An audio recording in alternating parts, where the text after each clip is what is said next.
Hey, APG, how you doing, buddy?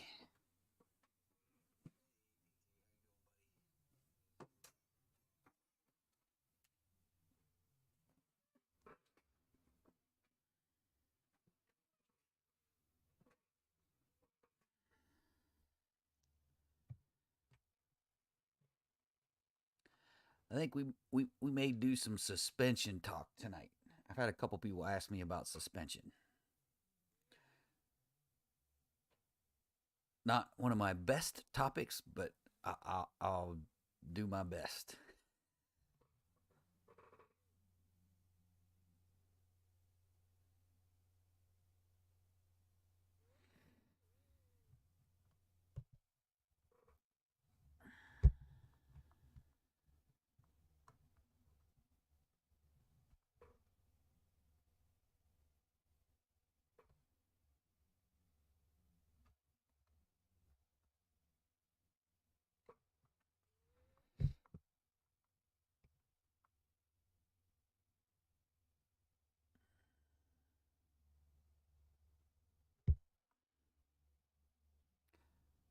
At least I got my setup back.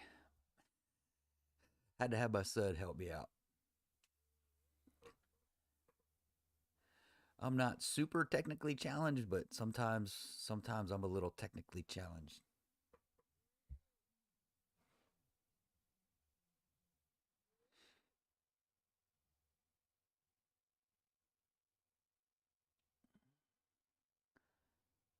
We'll wait a few more minutes. I know I started a little bit early. Just wanted to make sure I had had everything set up right.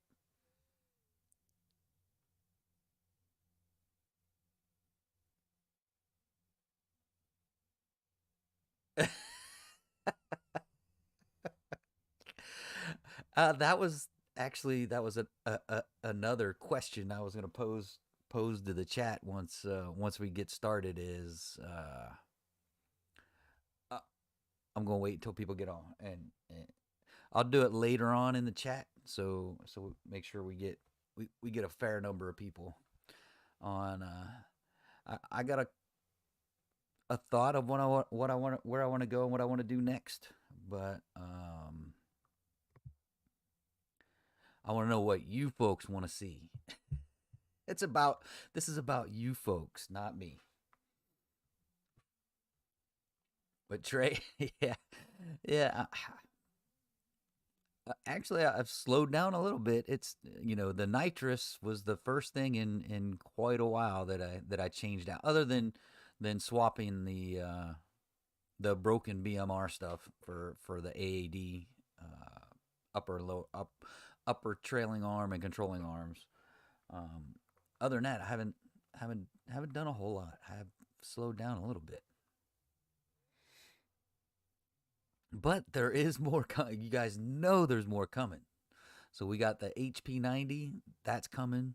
We got the forged engine that is coming. I'm just trying to figure out content wise and figure out what the majority of folks want to see the next what the next move. Help me make the next move. I'll say. Um, I think you guys give me a whole lot of support, and I definitely appreciate it. And I think you guys should have some say in kind of where I go next.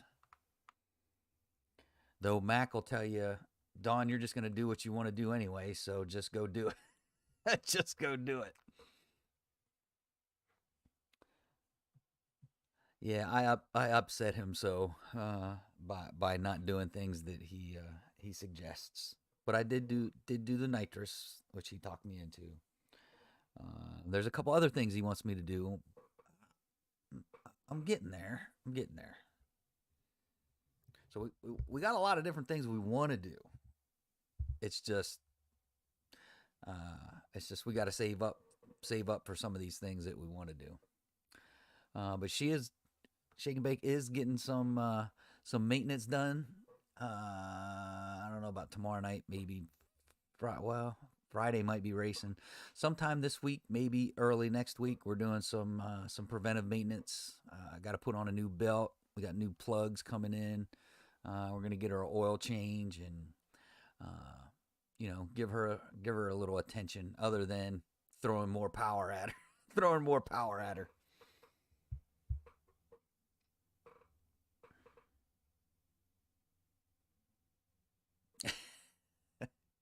I keep looking at Trey's comment. Slow down, dog. Slow down.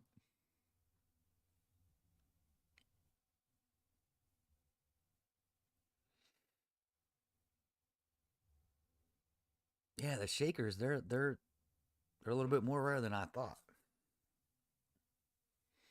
No, there's they made them for a few years now. It's just there's really not that many out there, surprisingly.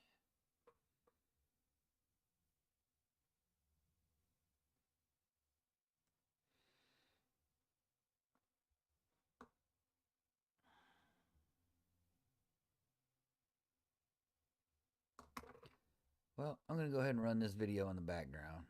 This is an old video. I think this is like number 180. Oh, it doesn't tell you. It's like 181, and I'm at three something. So this one's an old video, but I'm gonna let that run while I chit chat for a little bit. So a couple people had asked me about suspension and what they should do. The Gen 5 Whipple, okay, National Speed in Virginia.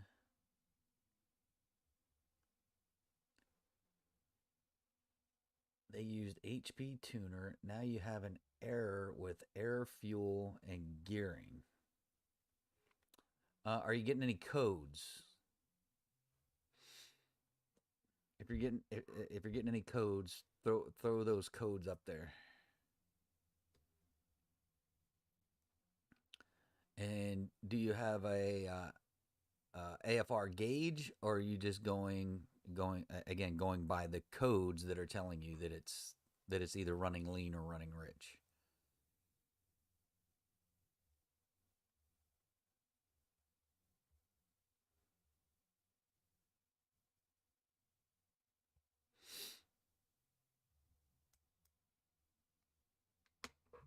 So the if there are codes, that'll help the conversation a little bit, Davion.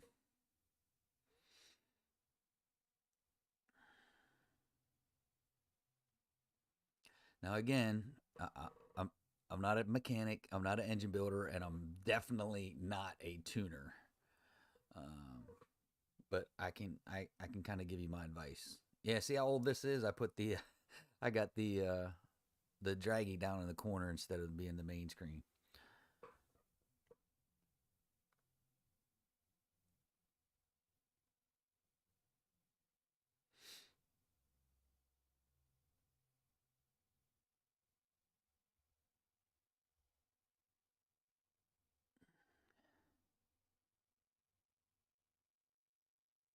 Whoa, I've not seen those codes. So here's what we're gonna do. Let's see. Let's do a Google Chrome. Oh, Gary, man, you're the man. You're the man, brother. Oh, I really appreciate that, man. That's awesome. I really do appreciate it. So P21.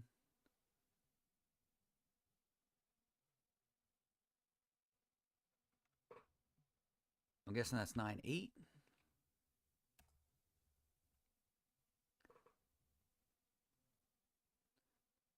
So O2 sensors. All right. And then 732. These are unfamiliar to me. I haven't seen these before. Gear incorrect ratio. Problems shifting into or driving in second gear. Yeah, I would go back to I would go back and talk to the people that tuned it, and I would go back to them and say, "Hey, here's the codes I'm getting. Um, they need to fix the tune. Hope I'm guessing they dyno tuned it, or are you emailing tuning it?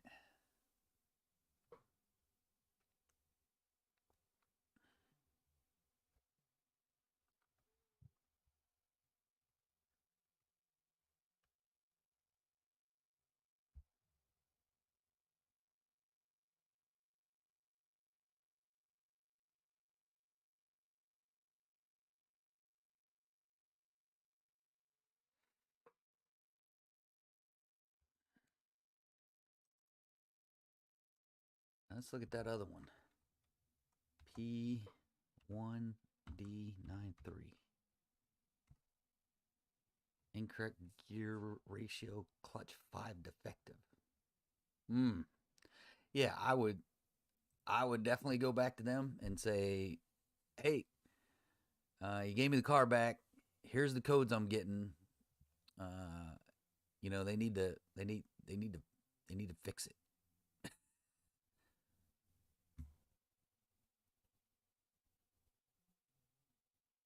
So they're blaming it on Whipple? That doesn't make any that makes absolutely 0 sense. 100% 0 sense.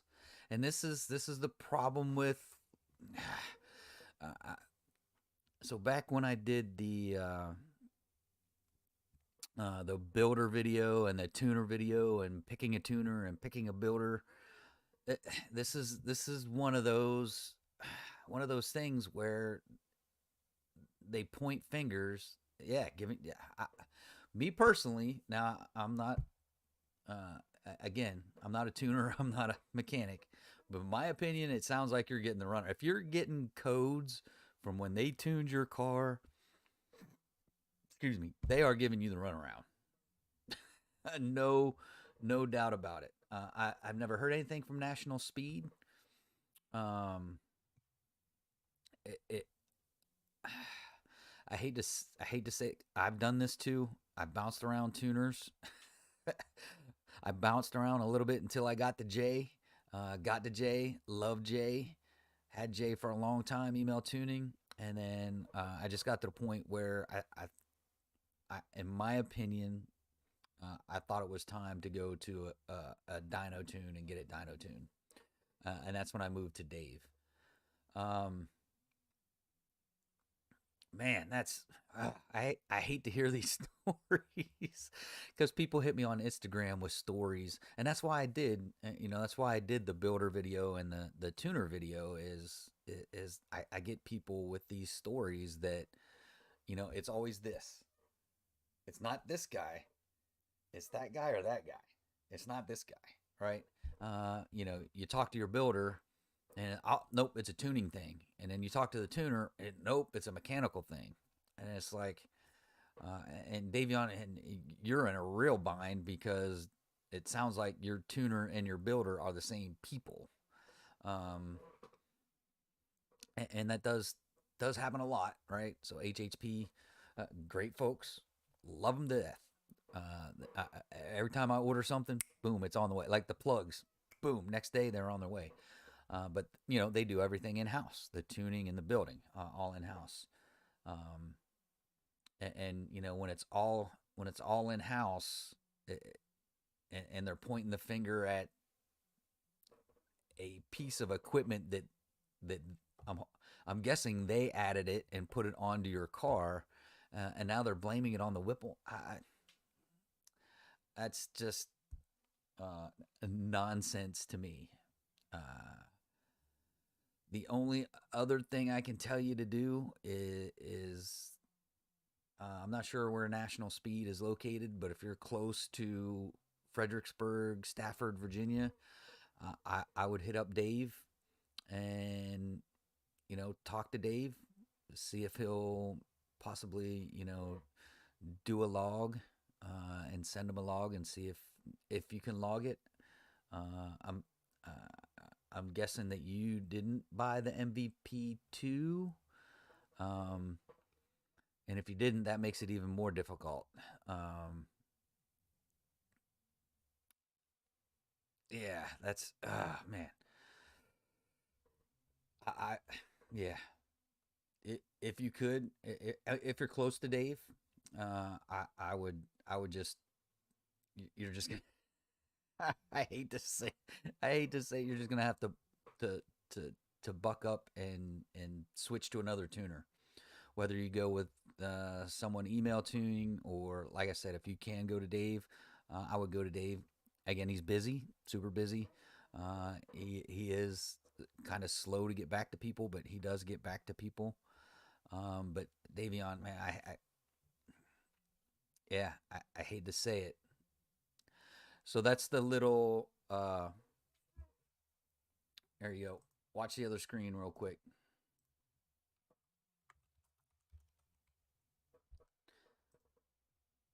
So this little piece right here. This little piece right here. Oh, I gotta go up a little further. Oh, you're in North Carolina. Gotcha.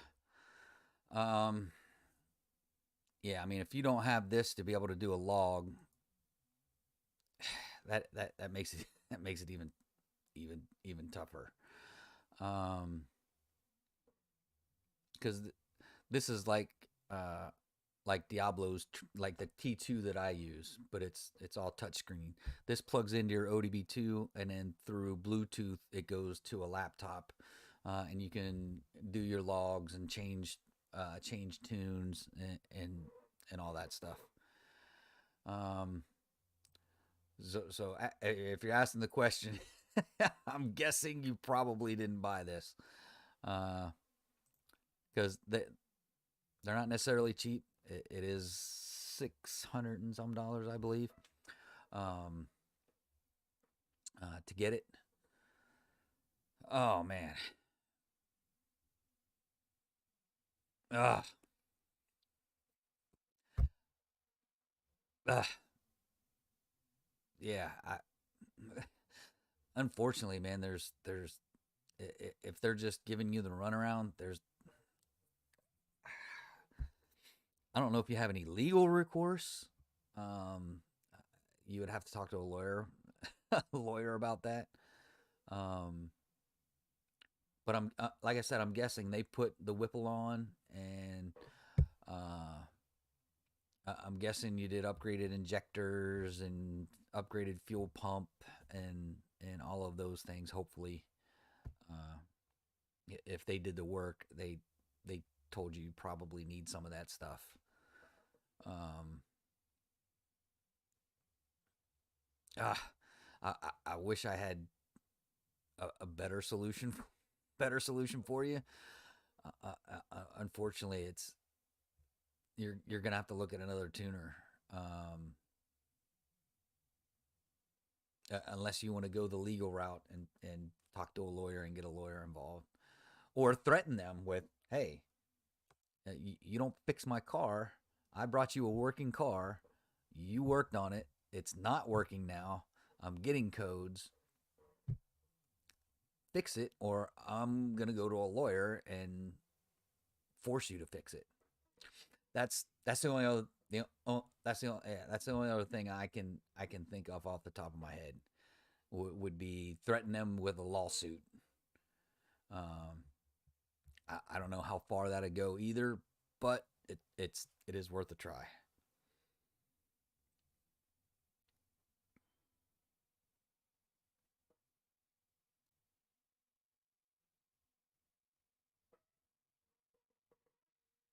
I know that's probably not what you wanted to hear. That would be not what I would want to hear. But it's either get a new tuner or threaten them, and then right, what kind of work are you going to get when if you have to threaten them to work on your car?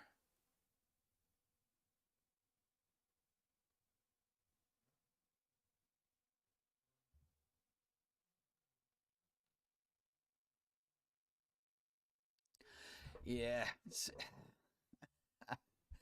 it's like these home improvement shows, right? If you watch, yeah, HP tuners. If you watch some of these, home improvement shows, contractors are ripping people off left and right, and there's no recourse, man. Uh, yeah, yeah. I try not to hold anything hold anything back. I mean, if I tried to tell you, it's all roses and sunshine and roses, you're gonna be like, Don, you told me it was all sunshine and roses. It's unfortunately the position you're in is a position that a lot of people find themselves in, and uh, yeah, people like me, bounce around tuners until you find one that gets it right. Um, yeah, I, I now I feel bad for the advice I gave you, but that's the I mean that's the truth, right? It's and I'm glad you appreciate the raw advice, but um, it's not all sunshine and roses, um, and sometimes you just got to buck up, and that's like I said, I when I first got my car, so my story, I had mine done with Steve White Motors, and they used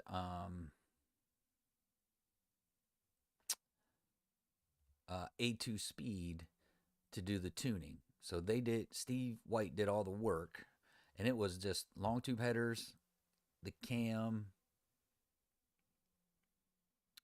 and that was it. Long tube headers and the cam. And I got my car back, and it would jerk like crazy. It wasn't like a surge, but it was it was jerking. Even when I took um, Luke when I got the car, and I pulled up to the first stop, and it was just it was it was going like, I mean, it was shaking me. I'm like, is that the way it's supposed to be? Yeah, that's the way it, because the 270 is a fairly big cam.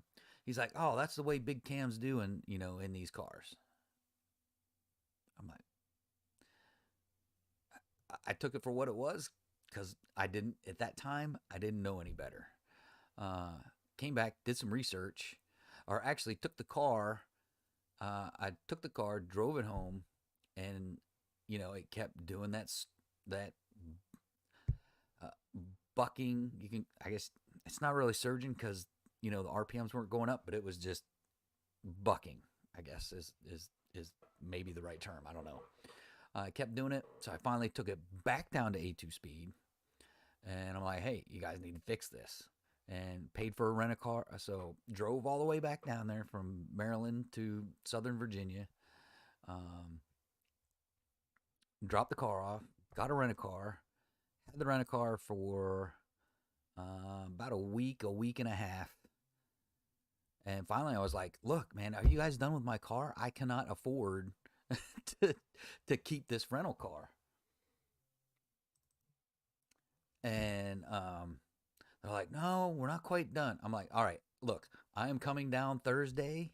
The car needs to be done because I cannot afford the rental car. And I'm like, oh, by the way, you guys need to help me with this rental car because this is your problem that you have with my car. Um, I did get a little help on the rental car from them, so I was sort of happy with that, and I got the car back, and it was doing the same thing. And that's when I was like, all right, I'm just gonna have to find another tuner because these guys are not fixing my car. And that's when I found that's when I finally went with Jay.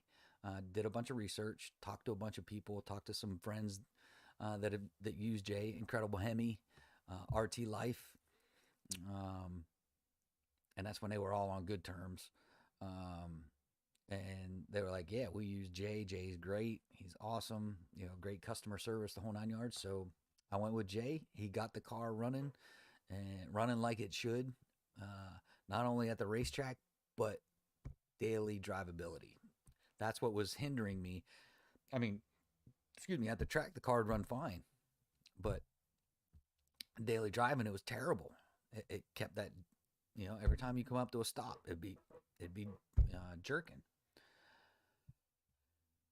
Talked to Jay and sent him, everything he needed, and boom, fixed.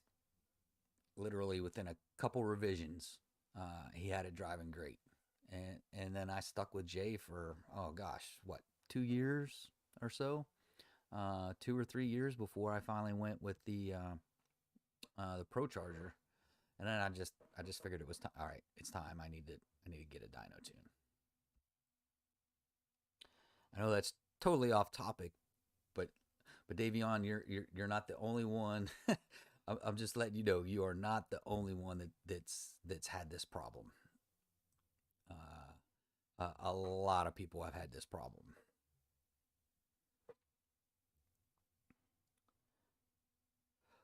But all right, let's get into some suspension talk. We're 20 minutes in. We got 9 people on the chat. I did forget to throw out a reminder yesterday that we were going live today. But I know a couple people had talked to me about suspension. Uh, to be honest, and this is just my opinion. Some of you guys may disagree with me, but the stock suspension is is really not that bad, right? It has its faults, absolutely 100%. It has its faults on the track, right? Because it's designed for drivability, but um, it's really not that bad. Um, when I was first running my car on the track, it was all stock suspension. I had mine has the super track pack, so I got the Bilstein shocks and the upgraded. They were upgraded springs at that time back in 2016. They were the upgraded springs and Bilstein shocks and blah blah blah. And it, it it was fine at the track. I really wasn't having a whole lot of wheel hop or anything like that. It really boils down to a couple things, um, and I've noticed this, and I've been doing it for a long time now, and y'all have seen me. Is I do a short clean off the tires right before the water box. Don't get in the water box because then you're gonna splatter water all over the tire, the fender wells, and then it's just gonna drip on the track, and you're gonna spin. But right before you get to the water box, do a short, just spin the tires just to clean all that loose stuff off. Um, then go through the water box, get on the other side of the water box, and depending on the track conditions, you have to keep your eye on the track conditions because that's going to be key. And figure out how long you need to do your burnout to get your tires hot enough to hook up once you get to the starting line. And at that time, I never really had a problem with suspension stuff. Um, but when I finally did upgrade, I did go with BMR. Um, had one of their upper control arm. I can't remember exactly how long it was. I have to go back and look at the videos, and I can give you a kind of a timeline. But within a couple months, I broke one. I broke one, and that was before I was pro charged. I was still NA at that time. Broke one on the way home from, I think it was Cecil. I was coming home from Cecil or Mason Dixon, and Mike caught me on the side of the road because I was wide body Mopar Mike again, right? Uh, he just happened to be driving by and seen me, and I like seen him, and I waved at waved at him, and he came back, and he's like, "Yeah, you broke one of your upper trailing arm. Was it the upper or lower? Oh, it was. I only had the lowers at that time. I think it was a lower trailing arm that broke, and limped it home. BMR was great. Replaced everything. Sent me everything new. I sent them, the one back so they can look at it to, see what happened. Uh, but yeah. So long story short, here we go. Fast forward. So I had their lower trailing arm, and then I went and bought their upper trailing arm and upper control arm. And then wound up breaking one of those at the track. Luckily, one of the guys that I didn't even know those folks that was like, "Hey, something wrong with your car, your tire's leaning." I'm like, "What?" He's like, "Yeah, come here, look at your tire," and it was it was leaning bad. Um, and then that's when I went with AED.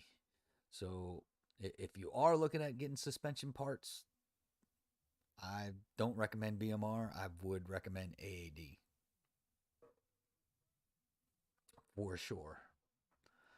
Um, and it is a lot stiffer than your stock stuff. So when you do switch, when you do start switching out your suspension pieces for stiffer suspension to get better, a better launch at the track, keep in mind you're going to lose some of that smooth drivability.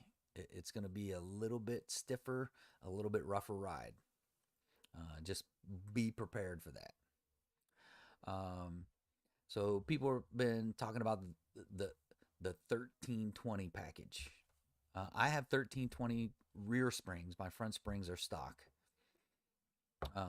I do have 1320 rear springs. Um, the ride height is about the same, maybe a little lower, but not a lot. Um, not really sure if it. I'm gonna be honest. Not really sure if any of that did anything to my 60 foot.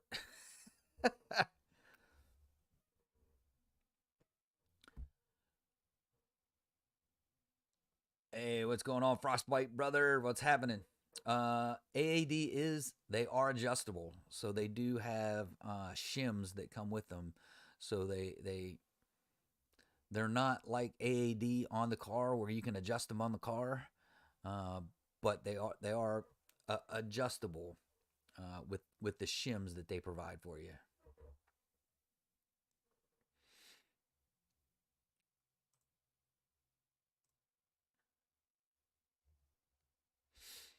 But yeah, definitely. And yes, AAD is a tad more expensive, but if y'all saw the video, they are super beefier than the than the BMR ones. Um, and yeah, so even with the BMR ones, depending on the road I was on, my car would float like crazy. You hit a bump, it kind of do the Cadillac thing. And even Mac, when he rode with me one time, I was like, "Man, something's something's wrong with your stuff." Uh, so I did replace the sway bar end links with B Woody ones, which are really nice. They're great, and that stiffened it up a little bit, but it would still float. After I put the AAD ones on there, she runs straight as an arrow now. And yeah, now I really know what a stiff suspension feels like when you're driving it, and it is different from what you're feeling when you're driving on stock stuff. Definitely different. But how's old Frostbite doing, brother?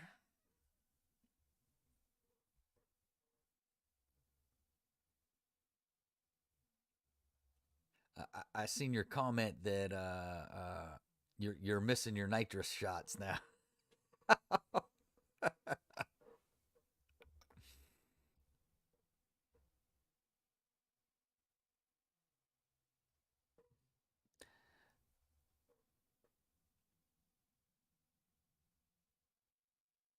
Yes, Trey, absolutely. And it's just I took it for what it was, and I just got used to it, and I was like, all right, I guess this is the way it's supposed to feel. But it seemed weird because it would float, like you said, it would float. But I tell you, you get those AAD ones, there ain't no floating with them. There ain't no floating with them. Uh, it's a stiff ride, that's for sure. It, it's not bad, real bad, but it's definitely stiffer than stock. You're gonna feel more bumps and tings and things like that you wouldn't feel with your stock suspension. And like I said, they are a little bit more expensive. Um, I almost my eyes almost popped out when I seen seen the price for the. I was thinking I was only getting one set of arms, uh, but I actually got two of them. The both uppers come in the kit. I was like, okay, that price now makes a little bit more sense. Um, but it was right at 750 ish for the upper trailing and upper control arms for the AED ones.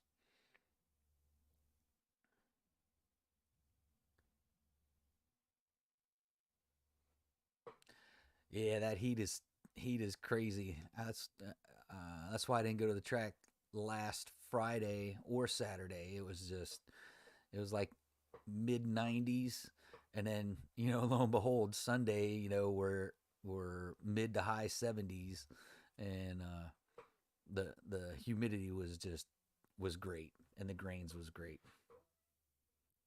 Uh, I did expect a little more than 10.5s. I was hoping for 10 possible 10.4s, but definitely happy with 10.5s. It is what it is. Sometimes you just got to take what happens, and the car's going to do what the car's going to do, or the truck's going to do what the truck's going to do, and there's just nothing you can do about it. Nothing you can do about the weather, other than doing some other modifications to the car to help out when it does get in those 100 and 101 degrees.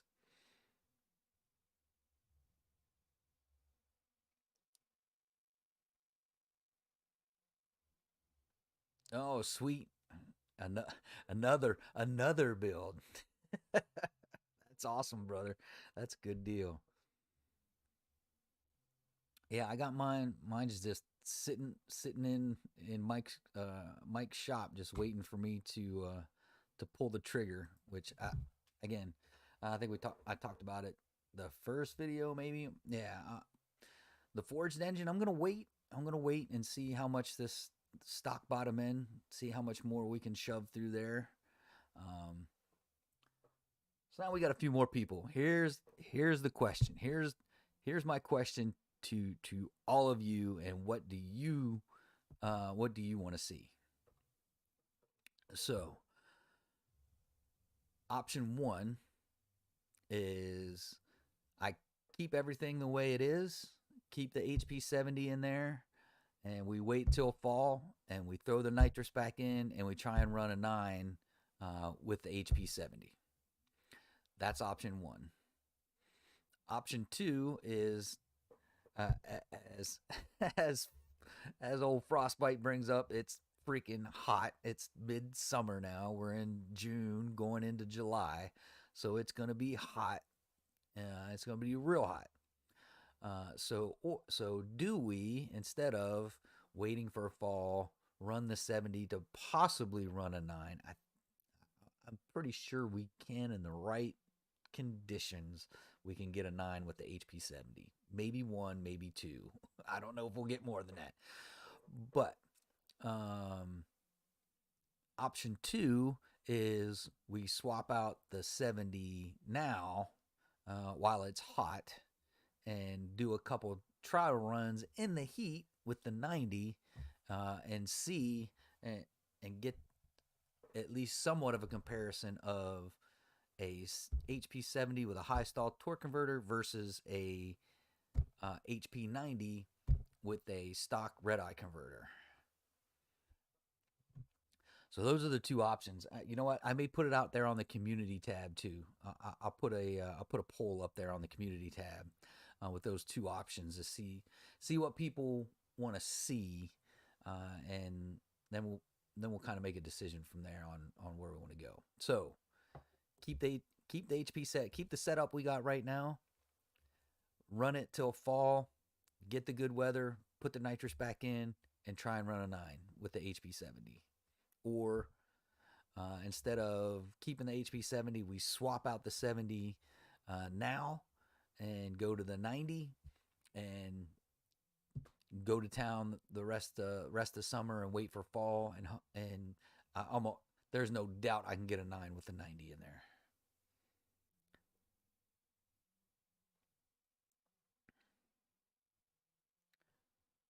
Yeah, absolutely. So it is, it's still technically 5.7. We did bore it 20 over, and that just gave us more piston options. And The block was fine. We didn't have to bore it out, um, but the machine shop was like, hey, if we do bore it 20 over, it gives us a lot more options when it comes to pistons, and that was even right before COVID. So then COVID hit, and it's like, oh man, glad we bored it 20 over because we need some options for pistons. So it's I think it comes to like 349 or something, 350, somewhere around the 352, something like that. I forget what the numbers come out to, but it still falls in that 5.7 range. It's just not a 345 anymore. And really, the only reason I did that is I want to take a 5.7 deep into the nines and say, here, Hellcat folks, here, Red Eye folks, I got a 5.7 running with all you guys. I got the little brother.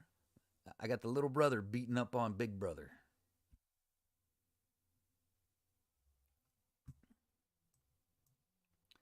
Let's see. Let me get another video up here.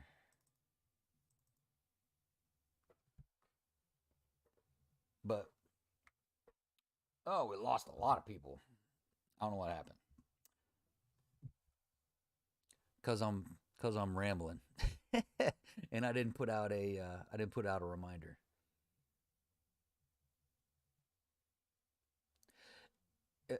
Absolutely, it is hard not to go stroker.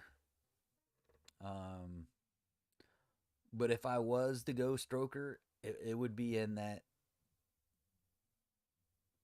the lower range of the strokers, like you're saying, 378, somewhere around in there. Um, everybody always wants to go for the you know everybody wants to go get a 6.4 and do a 426 stroker, do a 426 stroker, which is great. And I know I may get some hate mail on this, but I just don't think the 426 holds boost very well, especially the stroker 426s.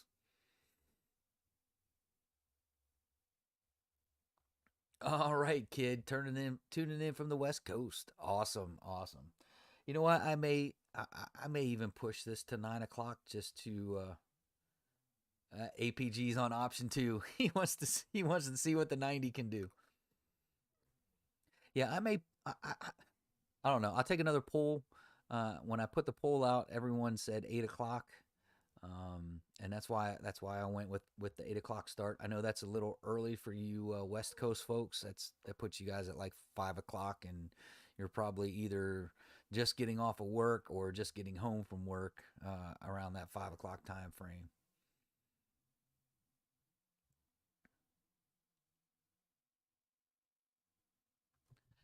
Yep, totally agree with you, man. The small engines like the boost, and like you say, the big strokers either NA or nitrous. Absolutely.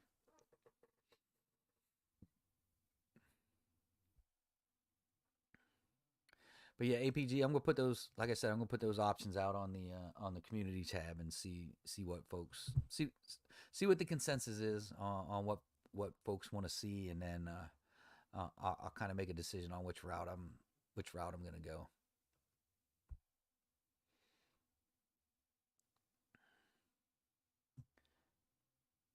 All right, we got about another 20 minutes or so. Anybody else got any questions or a quick topic they want to talk about? I'll open it up to the chat, and uh, though we already did we already did a huge diatribe for Davion, and dude, I do feel sorry. I hate when people get stuck in these positions. Um, it's it it's tough. It really is. And we did talk a little bit about the suspension stuff. So hopefully that answers or gives you some information to research before you go and pick up a bunch of suspension parts that you may not necessarily need. Um, maybe just a little longer burnout and a little lower tire pressure may get you there.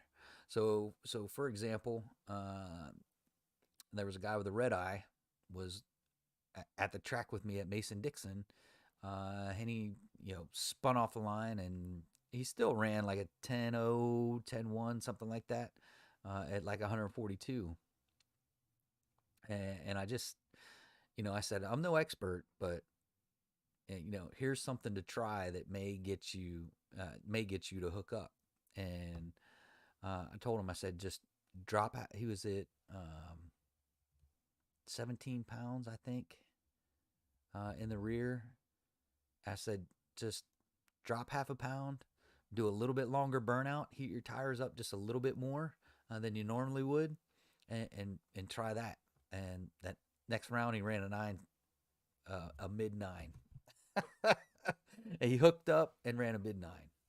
So sometimes it's not,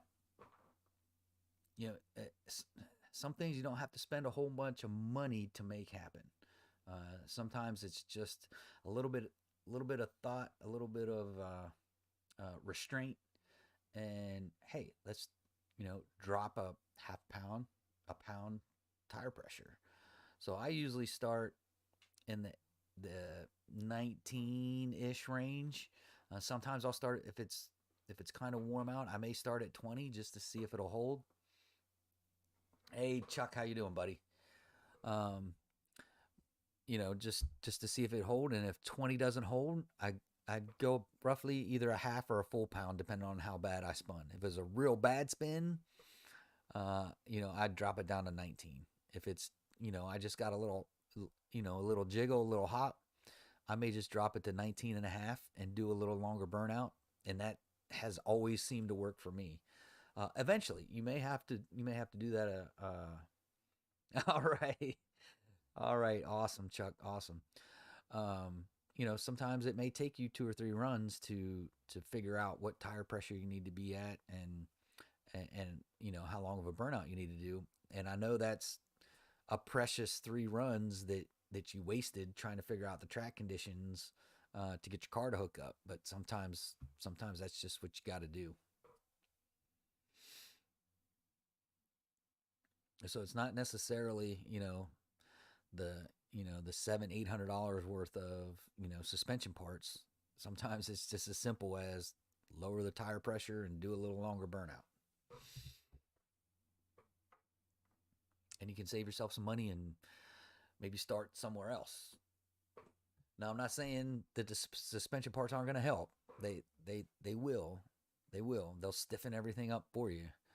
Um, and I may have picked up a little bit on the suspension parts, uh, but I tell you what really helped me in my 60-foot was the torque converter.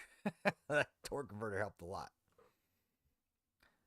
Maybe we'll make that. Maybe we got to make that a topic too. Talk about torque converters. But yeah, glad you tuned in, Chuck. I really appreciate the support.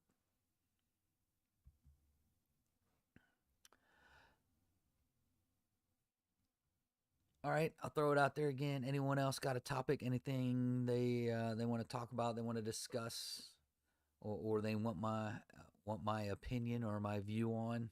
Uh, and I'm always going to couch it as that. It's my opinion, my view, uh, and my experience. If I have what you're asking about, if I'm using it or something, uh, a product or whatever, I'll give you my honest opinion.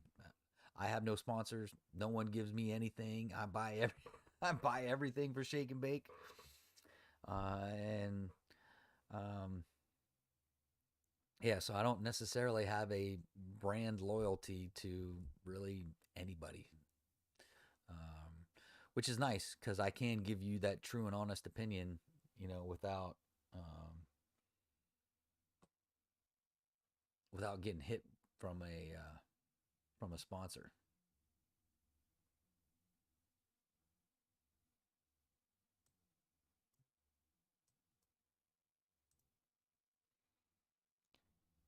For street performance on my RT shaker, should I run higher pressure on my Unirolls? 44 psi max, I run 34. So good question. Uh, so so I guess are you doing something from like a roll race, or are you looking for, trying to do something from a dig? Because from a dig, there's there's really not a whole lot you can do with street tires, even on the an NA 57. It's street tires are it's really hard to get them to hook up on street tires. You pretty much have to have the perfect conditions. But my street tires, that's what I run. I run 34 to 36 pounds cold, right? Check it first thing in the morning. I run about 34 to 36. And from a 40, I'm usually pretty good, pretty decent at hooking up, especially if I start in third. If I start in second, I'll get a lot of spin before it kicks into third. But if I do a 40 roll from third, it's fine.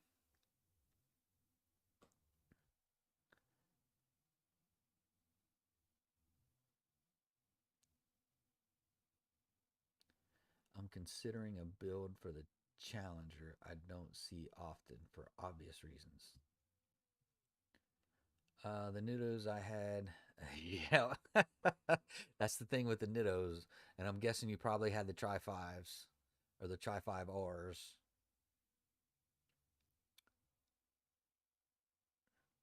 Absolutely, the all seasons will not be as fast as the Nittos. It with the Nittos, you'll at least be able to hook up a little bit on the street. But you're right, they are terrible when they are. Yeah, Tri Fives. That's what I thought.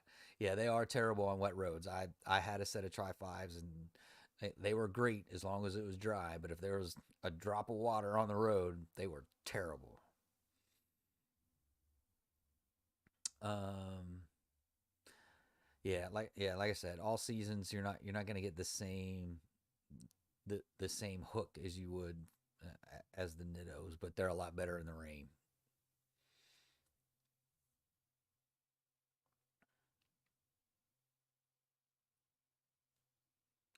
So what build are you looking at there, kid?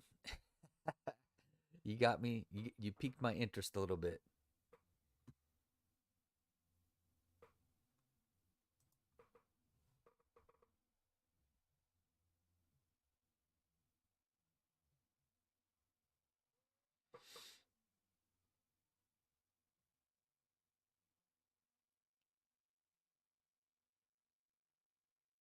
There you go. That would be interesting, right? Taking a Challenger and making it a more of a road course car than a drag strip. Absolutely, I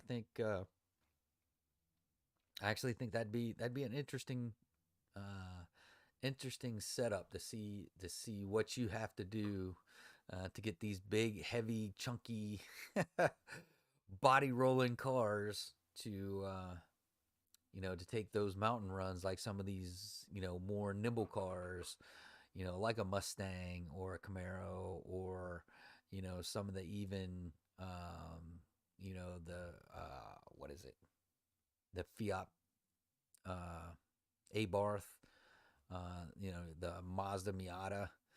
They're a lot of fun on the mountain roads. Now, on the drag strip, the Mazda Miata is terrible, but you take it out and you put it on a mountain road, they are a lot of fun.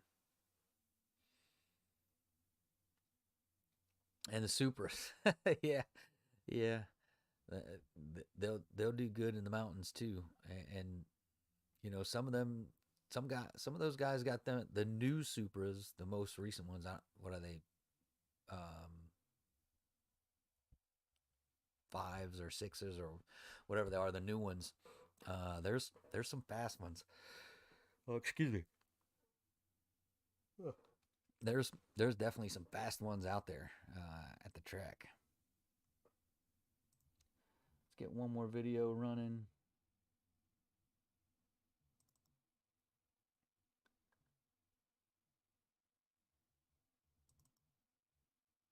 Let's do a dyno video.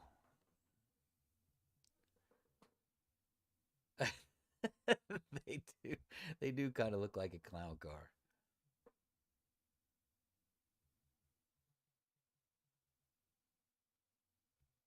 Yeah, and the Porsches are no joke, especially on those mountain roads. They they take turns much better than our cars do. That's for sure.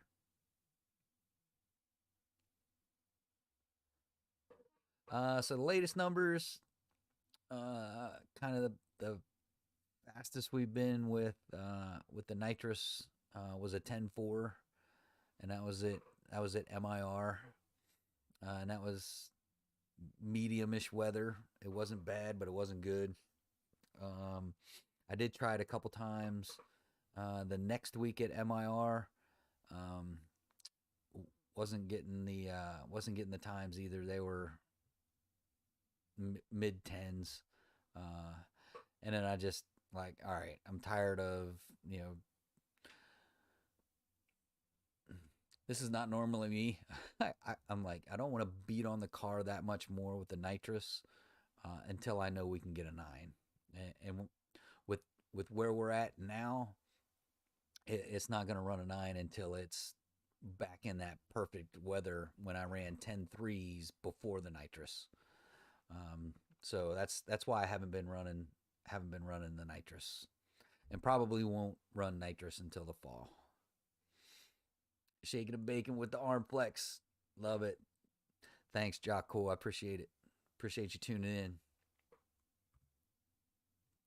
So yeah, the latest numbers. The video on Monday, I was at Mason Dixon. The weather was pretty nice, and I was running 10.5s all day. It was just 10.5 after 10.5. When it got later in the afternoon, it was a early in the day. It was 54. Oh, excuse me.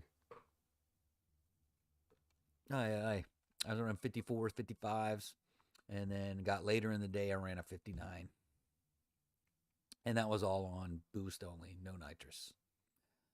If I would have had the nitrous, might have been in the 10.3s. Um,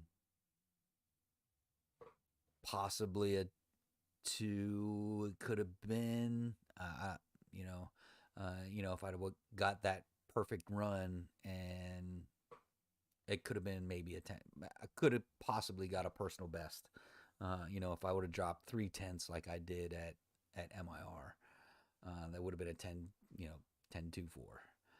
Um, but yeah, I'm just gonna hold off on the nitrous until fall, and then go for the glory pass and go for that nine.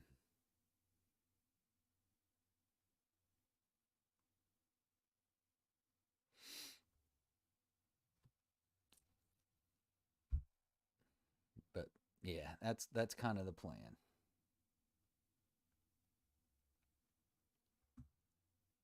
So we got a few more minutes. Take one more question, one more quick topic that y'all want to talk about. If I don't see anything within the next 30 seconds or so, um, we'll call it a wrap for tonight, and think of some topics for next week's chat, and I'll make sure I get out a reminder because there seemed to be a little bit more people last week when I put out a reminder on Tuesday, about going live on Wednesday. At least until everyone starts getting used to it. Used to be doing it every Wednesday at 8.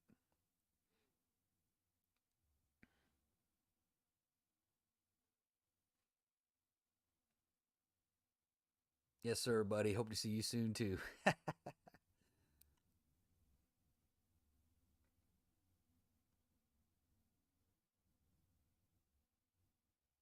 That's all right, Larry. You know me, brother. I love all the cars.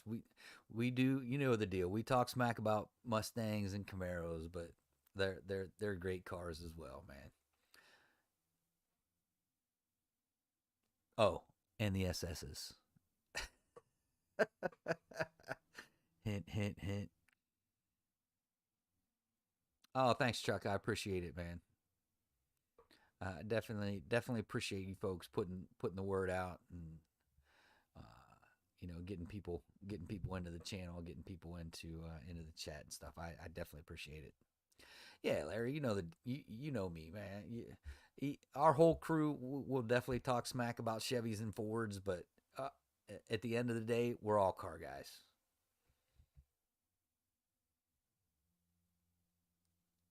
Hey, Track Pack, what's going on, brother? I was just talking about I forgot to put my reminder out yesterday to tune in tonight. I'm gonna have to make sure I do that next week.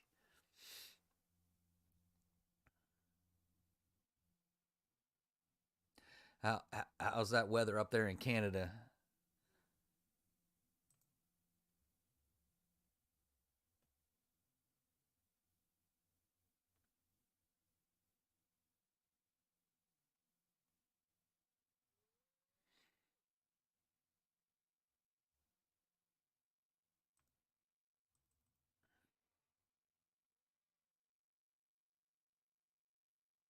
Yeah,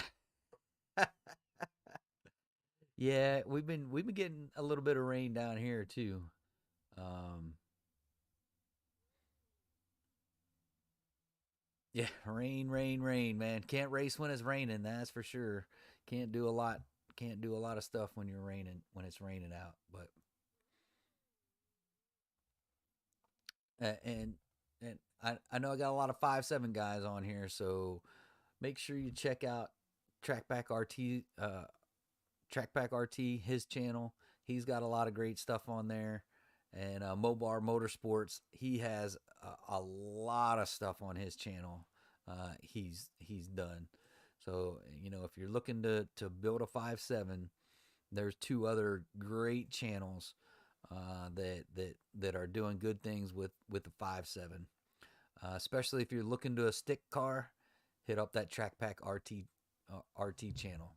He's got a nice little stick build that he's got going on.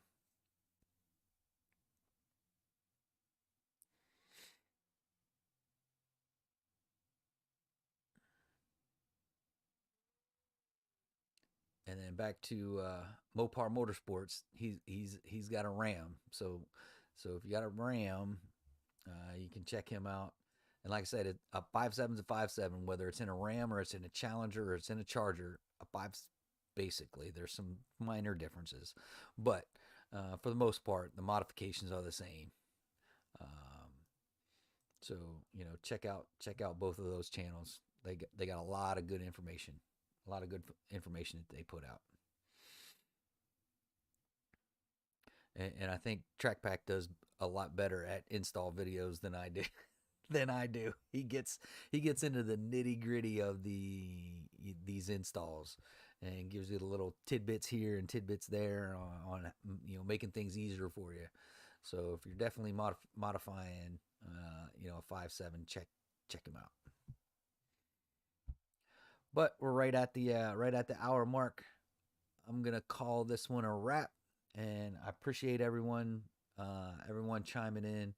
And Gary, I definitely appreciate the super chat, man. I really appreciate it. And APG, thanks, brother. Good night to you too. Good night, everybody. Hope you all have a nice rest of the week. Hope you all have a great weekend, and we'll see you next week, Wednesday at 8 p.m.